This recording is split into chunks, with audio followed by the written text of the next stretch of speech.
गुरुजी भगवान सबके ऊपर कृपा करते हैं, तो क्या कभी भगवान किसी निर्धन के ऊपर कृपा करते हैं?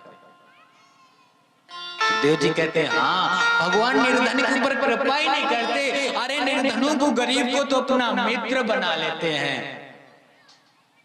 कृष्णस्यासि सखा कश्चित् ब्राह्मणो ब्रह्मविद्मा विरक्त इंद्रियार्थेषु प्रशांतात्मा जितेन्द्र।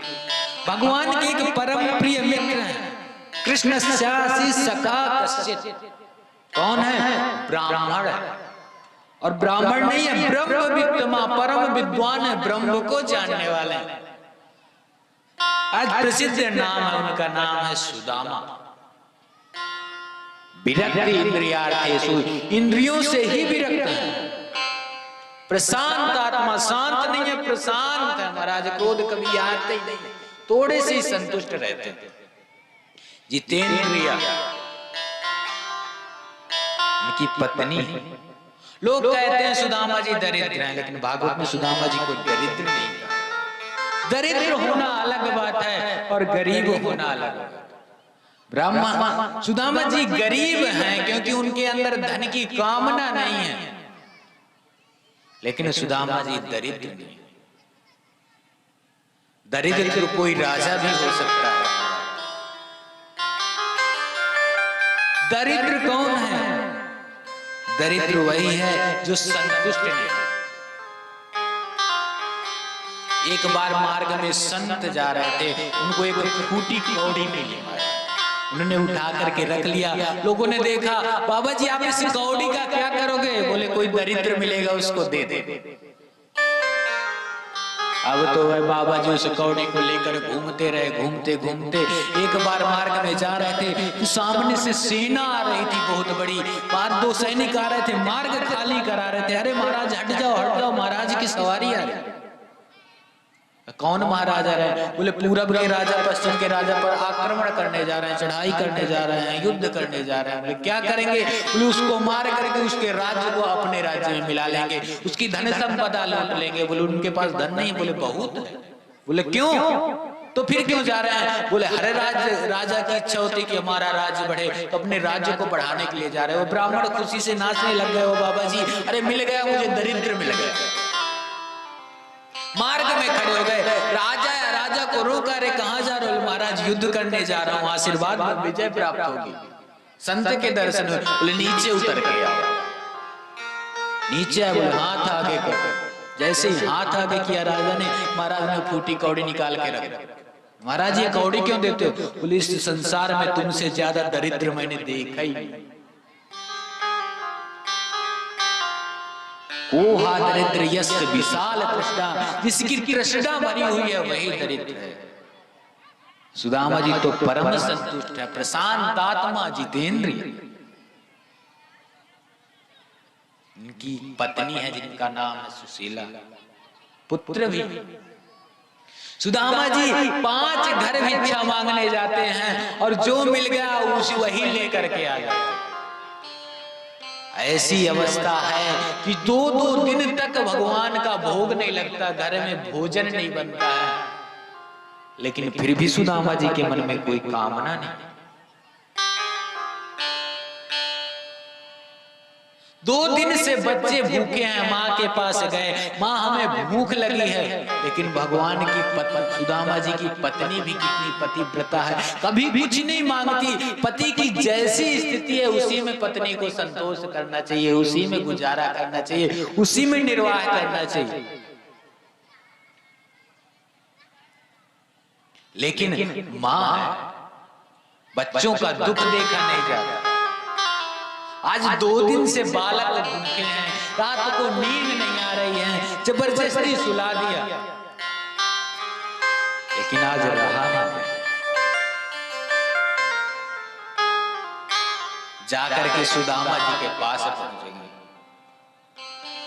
सुदामा जी सो रहे थे, शयन कर रहे थे।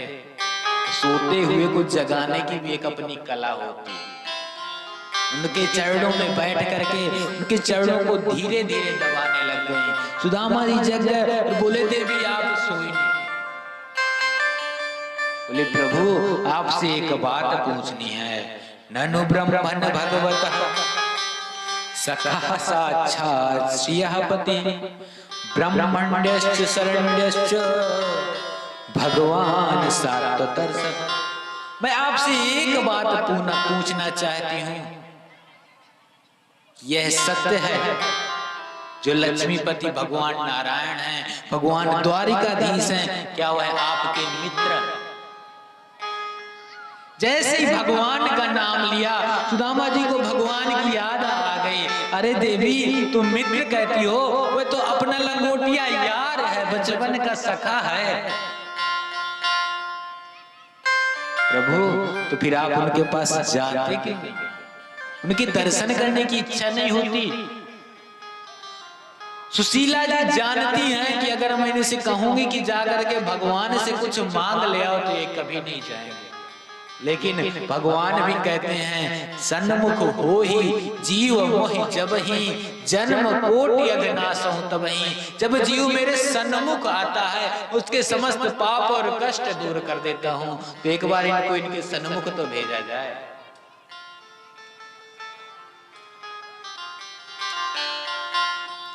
देवी मैं जाना तो बहुत चाहता हूँ, पर अब वह बहुत बड़ा राजा हो गया। हम लोग बचपन में साथ पढ़ते थे। महाराज आपकी मित्रता कैसे हुई है बताइए। मैं मार्ग से जा रहा था, मेरे पैर में कांटा चिभ गया। सब लोग देख करके हंस रहे थे जितने गुरु भाई थे। लेकिन जैसे ही भगवान कृष्ण आए रथ से कूद पड़े और उन्होंने मेरा चरण पकड़ करके अपने मुख से उस कांटे को निकाला। मेरी पीड़ा समाप्त हुई और मैंने उन्हें अपने हृदय से लगा लिया। तब से मुझे अपना मित्र मानते और मुझसे बहुत प्रेम करते हैं। देवी तुम नहीं जानती हो, अगर मैं अपना पाठ भूल जाता था ना तो भगवान भी अपना पाठ जानबूझ करके भूल जाते थे। इतना प्रेम करते हैं। सुशीला ने कहा स्वामी तो आपको उनके दर्शन करने एक बार अवश्य जाना चाहिए। अयम ही परमोला उत्तम श्लोक दर्शन। आप उनके पास एक बार जाओ, उनके दर्शन करके आओ। सुदामा जी कहते हैं कभी भी मित्र के घर, बेटी के घर, गुरु के घर भगवान के सामने खाली हाथ नहीं जाना चाहिए। रिक्त हस्तम नगात दंतम, खाली हाथ नहीं जाना चाहिए। मैं अपने उस मित्र के घर खाली हाथ कैसे जाऊं? सुशीला ने कहा आप चिंता मत करो, मैं उसकी व्यवस्था करती हूँ। आप तो जाने की तैयारी करो और प्रातः काल 4 घरों में जाकर के 4 मुट्ठी चावल मांग करके ले आए। याचित्वा चतुरो मुष्टिं बिभ्रान पृथकुंडुला चैल खंडेन तान बद्ध्वां भद्रे प्रादादुपाय। एक फटे से कपड़े में 4 जगह से सिल करके वो 4 मुट्ठी चावल बांध करके सुदामा जी को दे दिया।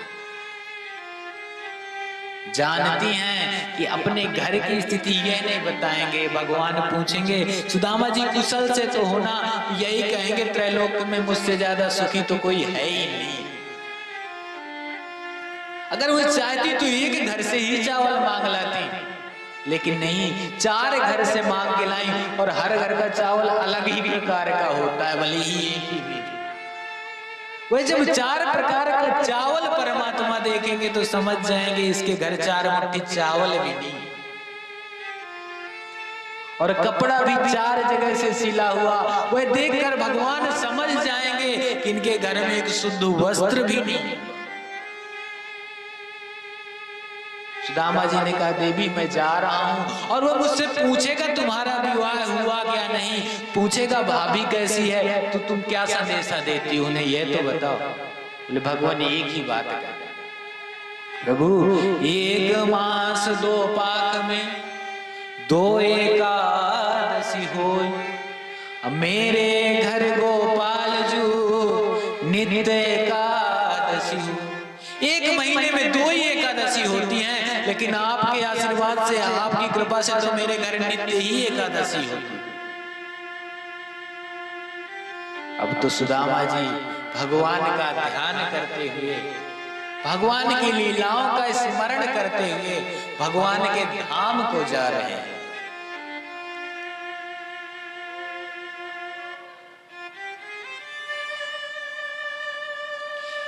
जीर्ण शीर्ण शरीर है सुदामा जी का, पैदल चल रहे हैं, मन में भगवान का चिंतन कर रहे हैं।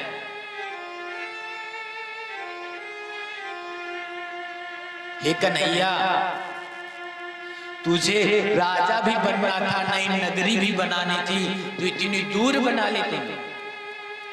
संत कहते हैं रस्ते भर रो रो कर पूछा, इन पैरों के छालों ने बस्ती कितनी दूर बसा ली, दिल में बसने वाला। कन्हैया, तुझे बसना ही था तो इतनी दूर जाकर के बस गए।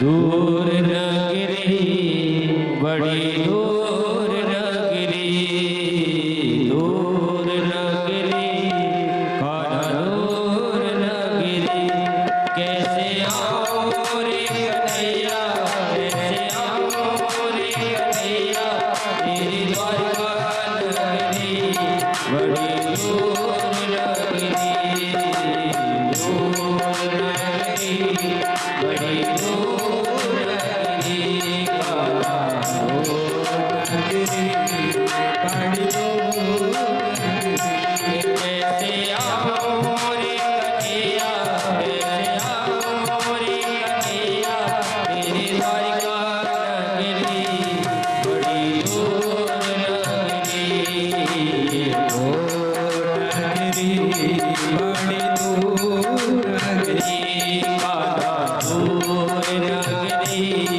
बड़ी दूर नगरी, कान्हा दूर नगरी बड़ी दूर नगरी।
जाते जाते मार्ग में एक वृक्ष मिला, वहीं पर थक के बैठे।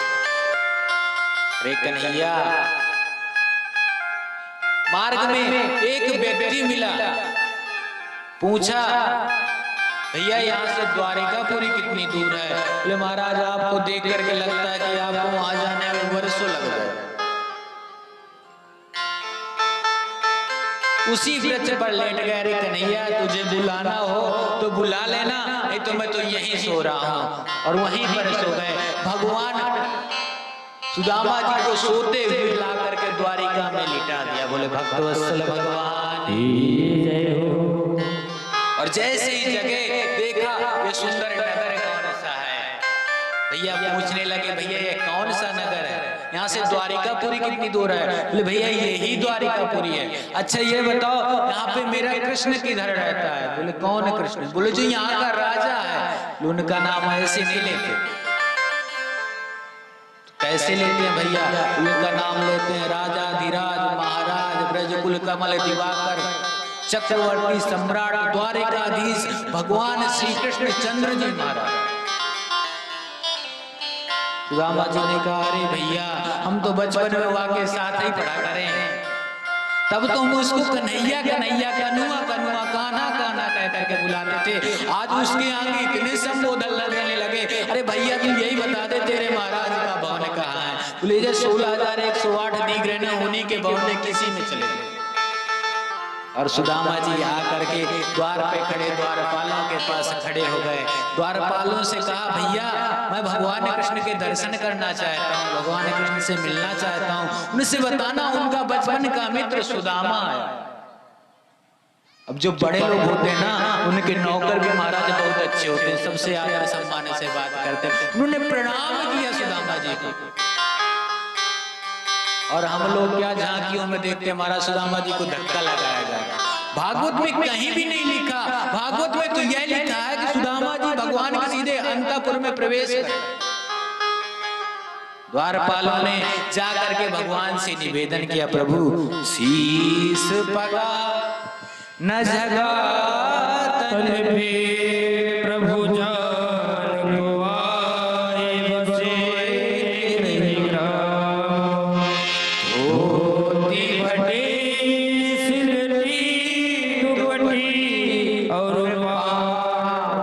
पान लगे नहीं राम द्वारे खड़ो तुझ दुर्बल रहो चक्षुषो वसुधा विराम पूछन दीन दयाल को धाम बतावत आवन नाम सुदाम। जैसे ही भगवान ने सुदामा नाम सुना कानों से उठ करके भाग खड़े हुए और द्वार की तरफ दौड़ करके जाकर के सुदामा जी को अपने अंग में भर लिया। तो आम सुदामा का सुनते ही तज आसन दौड़े द्वार की ओर, मुकुट कहीं का कहीं पद पटका विरह तो व्याकुल धीर। मुकुट कहीं गिर गया, पटका पीतांबर कहीं गिर गया और भगवान जाकर के सुदामा जी को अपने हृदय से लगा, अपने आंसुओं से उनका सर भिगो दिया। लेकिन भगवान के वक्षस्थल में सुदामा जी की हड्डियां चुभने लगी। अरे मेरे मित्र को कहीं कष्ट ना हो रहा हो, छोड़ दिया महाराज। हाथ पकड़ कर ले आए और अंतापुर में अपने ही सिंहासन पर सुदामा जी को बिठा दिया।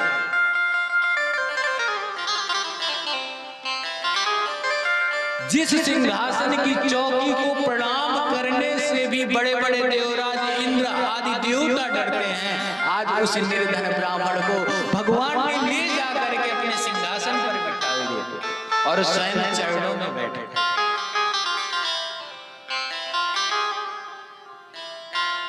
माता रुक्मिणी ने देखा ये कौन विभूति आ गई आज हमारे महल में, जिसकी सेवा के लिए भगवान भागे भागे चले गए और अपने सिंहासन पर बिठा दिया गया। तुरंत आकर के भगवान के पास खड़े होकर के पंखा झलने लगे। भगवान ने आदेश दिया अरे रुक्मिणी जल लेकर के आओ, हमारे घर ये संत पधारे हैं, ब्राह्मण पधारे, इनके चरण प्रक्षालन करें। माता रुक्मिणी ने जान लिया ये कोई साधारण पुरुष नहीं है, हजारों दास दासियों के होते भगवान ने मुझे आदेश दिया, दौड़ करके जल लेकर के आई।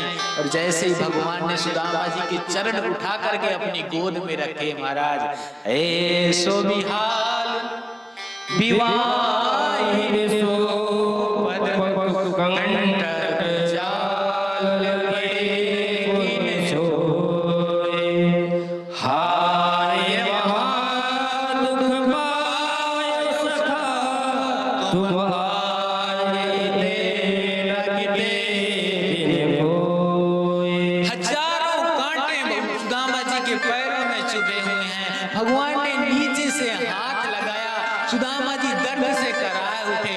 भगवान ने अपने हाथों से उनके कांटों को निकाला, जो नहीं निकल रहे थे अपने मुख मंडल से निकाला, और जैसे ही अपने मुख से उनका कांटा निकाला, उनके मस्तक की रेखा बदल गई।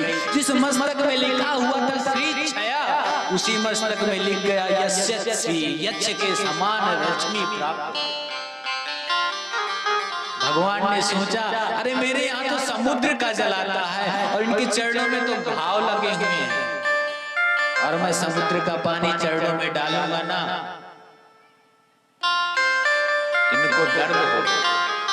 पानी परात को हाथ छुओ नहीं, नैन के जल से पग धोए, देख सुदाम की दीन दशा, करुणा कर रोए। भगवान के नेत्रों से साक्षात गंगा यमुना प्रकट हो गई, और भगवान ने सुदामा जी के चरणों को अपने आंसुओं से धो डाला, अपने पीतांबर से पूछ करके।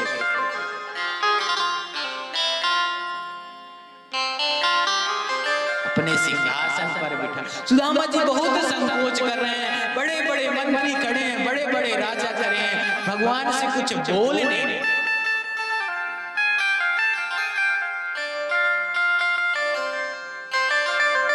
भगवान ने समझ लिया उनके हृदय की बात, मन की भावना को समझ गए, और भगवान उनको लेकर के अंतःपुर अपने कक्ष में चले गए, अपनी सैया पर उनको विश्राम करा दिया, चरणों में बैठ करके चरण दबाने लगे। दिव्य भोजन करवाया गया, चरण सेवा कर रहे हैं भगवान। समस्त रानियां घेर करके खड़ी हैं, माता रुक्मिणी स्वयं अपने हाथों से पंखा करें। सुखदेव जी कहते देखो इस ब्राह्मण की तपस्या का फल, साक्षात त्रैलोक्यपति जिसके चरणों पे बैठा हुआ है, साक्षात लक्ष्मी जिसके सामने खड़ी होकर के पंखा कर रही है, ऐसे ठाठ और किसके हो सकते हैं? ये भगवान के भक्त के।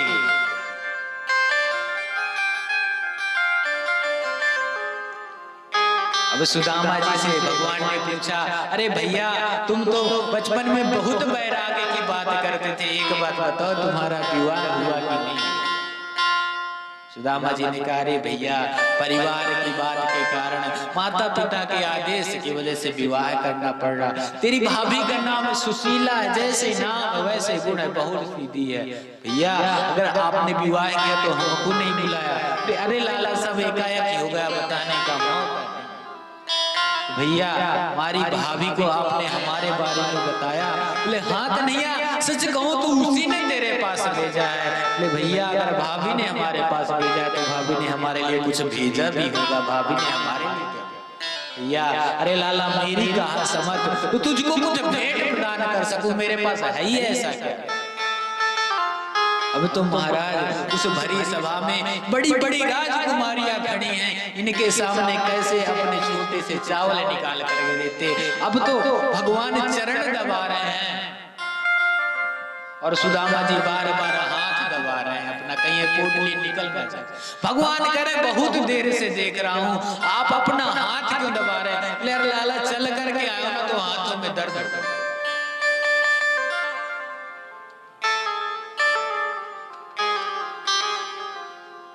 जब बचपन का मित्र महाराज बचपन में भी मिलता है ना तो पूरा बचपन याद आ जाता है। आज समस्त रानियां खड़ी सोच रहे हैं ब्राह्मण पधारे कुछ कथा सुनाएंगे, और सुदामा जी सुना कर रहे हैं भगवान के बचपन की लीला सुना रहे हैं। गुरुकुल में ऐसी लीला करते थे, ऐसे लीला करते। कन्हैया तुमको याद है ना, एक बार मैं अपना पाठ भूल गया था तो तुमने भी अपना पाठ नहीं सुनाया था, और उसके बदले में हमें जंगल से लकड़ी लाने का दंड मिला। भगवान कहते हैं हाँ सब याद है। और महाराज वहां कितनी जोर की वर्षा हुई थी, बोले हाँ, और उस वर्षा में आपके दांत बहुत चटचटा रहे थे। भगवान याद दिला रहे, अरे एक बार तुमने गलती की, जो मेरा अधिकार ले लिया, मेरे लिए गुरु माता ने चने दिए थे उनको खा लिया, दोबारा मेरी भाभी का प्रसाद रख रहे हो, ऐसा पाप दोबारा मत करो। भगवान याद दिलाते हैं, पत्रम पुष्पम फलम तोया यो में भक्त्या प्रयच्छ। अरे कोई मुझे पत्र देता है, भगवान ने सिर्फ पत्र कहा, तुलसी पत्र नहीं कहा। कोई भी पत्ता अगर भगवान को भक्ति से समर्पण कर दिया जाता है ना, तो भगवान उसे भी स्वीकार करते हैं। पुष्प, किसी पुष्प का नाम नहीं लिया, कोई भी पुष्प भगवान को चढ़ा दो, भगवान उसी में प्रसन्न हो जाते हैं। फल, कोई भी फल भगवान को चढ़ा दो, और जल, कोई भी जल भगवान को चढ़ा दो, भगवान प्रसन्न हो जाते हैं। लेकिन शर्त ये है, यो में भक्त्या, जो मुझे भक्ति से निवेदन करता है। अरे तुम्हारे पास जो कुछ है वही दे दो। लेकिन सुदामा जी फिर भी संकोच कर रहे हैं। अरे मैं बहुत देर से देख रहा हूँ तुम बार बार हाथ, अच्छा हाथ में दर्द है तो मैं हाथ ही दबाता हूँ। नहीं लाला, मेरा हाथ का दर्द ठीक हो तो पैर ही दबा दो। अब तो भगवान ने जैसे हाथ पकड़ के हटाया, उस पोटली को गिर गई और पोटली को उठा लिया। उठा करके जैसे ही पोटली को देखा, भगवान के आंसू से झरझर आंसू बहने लगे। अरे सुदामा, मैंने तुझसे पूछा था घर में सब कैसे हैं, कुशल है? तू कह रहा था मैं बहुत कुशल हूँ। भाभी ने सुंदर ये भेंट भेजी, खोल करके देखा तो 4 मुट्ठी चावल थे, चारों अलग प्रकार के चावल थे।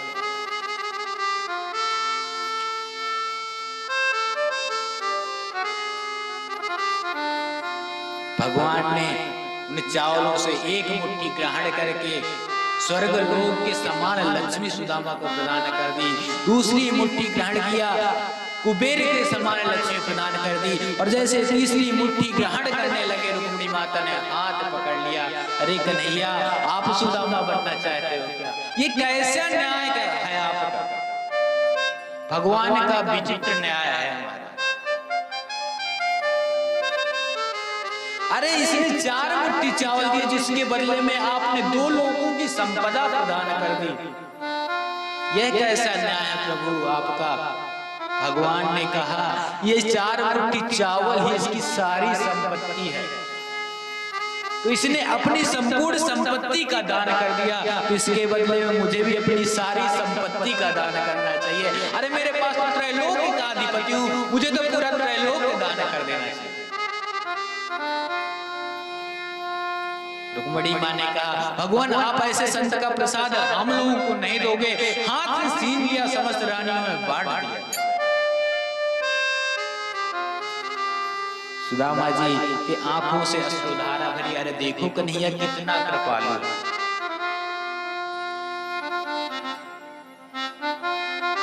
सैन्य कराया भगवान से। सुदामा जी ने कहा, अरे लाला तू अपनी बता, तेरा विवाह हुआ कि नहीं? बोले भैया विवाह हुआ नहीं, विवाह हुए हैं हमारे। अच्छा, तूने 2-4 विवाह कर रखे हैं? बोले आप पूछते क्या हो, मिलवा देते हैं। भगवान ने कहा, सब लोग खड़े हो, संताएं प्रणाम करो। माता रुक्मिणी आई, प्रणाम किया। प्रभु मैं श्री कृष्ण की प्रथम पत्नी रुक्मिणी आपको प्रणाम करते हूँ। भगवान सुदामा जी बहुत प्रसन्न, 1000 आशीर्वाद ले डाले। महाराज पुत्रवती भव, सौभाग्यवती भव, पत्री प्रिया भव। दूसरी पत्नी आई, मैं सत्यभामा आपको प्रणाम करता हूँ। अरे कन्हैया तेरे 2 विवाह, मेरे कन्हैया के बहुत टाटा, उनको भी 1000 आशीर्वाद दे दिया। जामवती आई, सबको आशीर्वाद दिया। महाराज जब अष्टपट प्राणियां निकल गई, भगवान को कान में बुला कर कन्हैया कितने विवाह किए हैं? प्लीज समय तो पूछो मत, जो कोई यहाँ समझ लेना वही है, गिनते जाना, बताते जाना। अब तो महाराज सब लोग आने लगे, भगवान सुदामा जी को प्रणाम करने लगे और सुदामा जी ने अपना आशीर्वाद छोटा कर दिया, सौभाग्यवती भव, सौभाग्यवती भव। ऐसे करके 1000 गांठ निकल गई, 1000 कुछ निकल गई। सुदामा जी का हाथ थक गया, अब तो महाराज मुख से ही बोलने लगे सौभाग्यवती भव, सौभाग्यवती भव। 2000, 3000, 4000 व्यतीत हो गए। पुनः भगवान से पूछा अब कितनी बाकी है? बोले जो आती जाए सबको देते जाओ, इस समय तो वही है। तो जैसे 8000 भगवान सुदामा जी के मुख से तो शब्द निकलना बंद हो, कन्हैया अब मैं नहीं दे सकता, तो एक बार गिनती बता दे कितनी।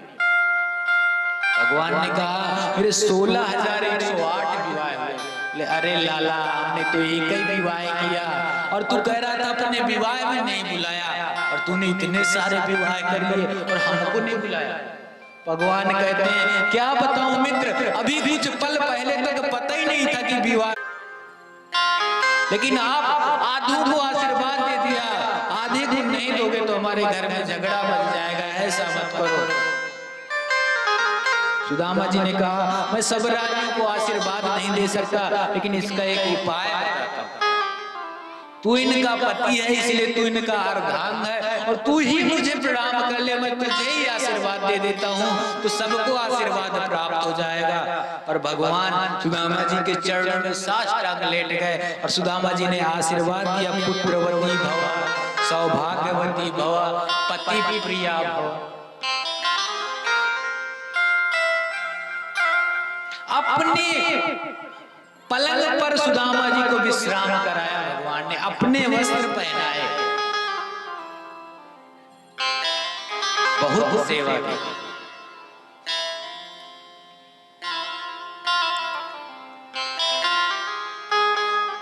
अगले दिन सुदामा जी भगवान से कहते हैं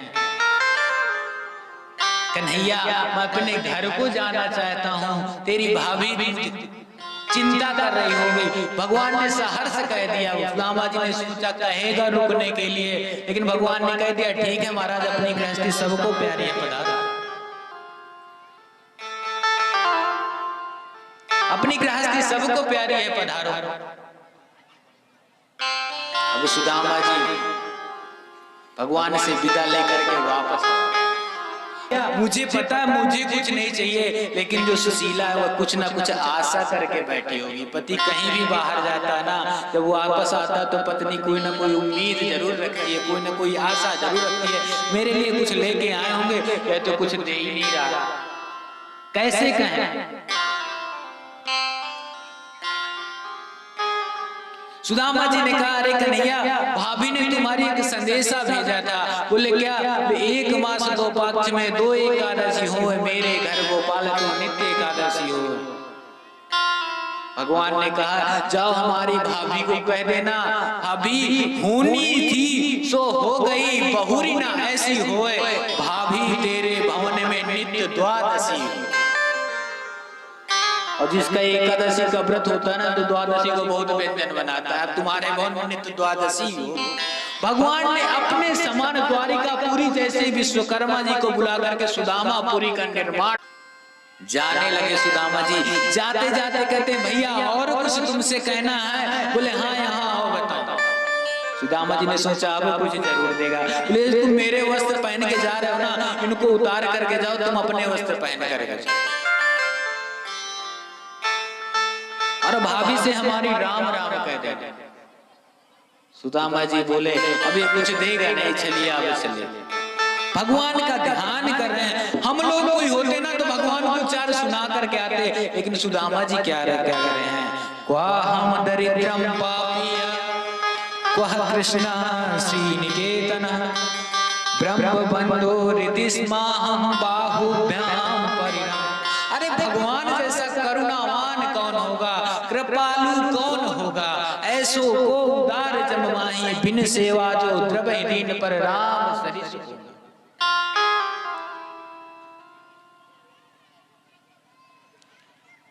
सुदामा जी कहते हैं अरे उस कन्हैया ने देखो मेरा कितना सत्कार किया, अपने आसन पर बिठाया, अपने हृदय से लगा लिया, मैं धन्य होगा। और भगवान का भजन करते हुए आकर के अपने भवन आ गए। जैसे ही भवन में देखा महाराज उनकी वहां कुटियां नहीं थी, वहां तो सुंदर महल खड़े हुए थे। सुदामा मंदिर देख लौट करके जाने लगे। जैसे सुशीला ने उनकी आवाज सुनी, आरती सजा करके आई।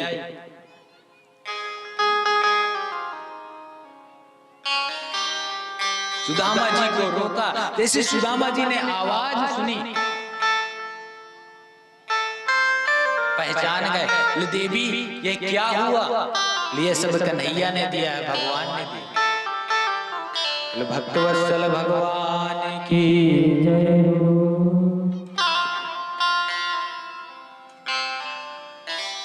सुदामा जी ने कहा देवी तुम्हें धन चाहिए था तो तुम्हें परमात्मा ने धन दे दिया, मुझे उनके दर्शन चाहिए था तो मुझे दर्शन मिल गए। अब इस महल में तुम ही निवास करो, मैं नहीं चाहूंगा। मेरे अंदर कोई कामना नहीं थी, मैं किसी कामना से भगवान के दर्शन करने नहीं गया। तो महाराज वही महल के अंदर से भगवान प्रकट हो गए। अरे भोले भंडारी ये सब तुम्हारे लिए तो है, अगर तुम मेरा प्रसाद मान करके इसे ग्रहण करोगे तुम्हारे अंदर कोई दुर्भावना नहीं आएगी। भगवान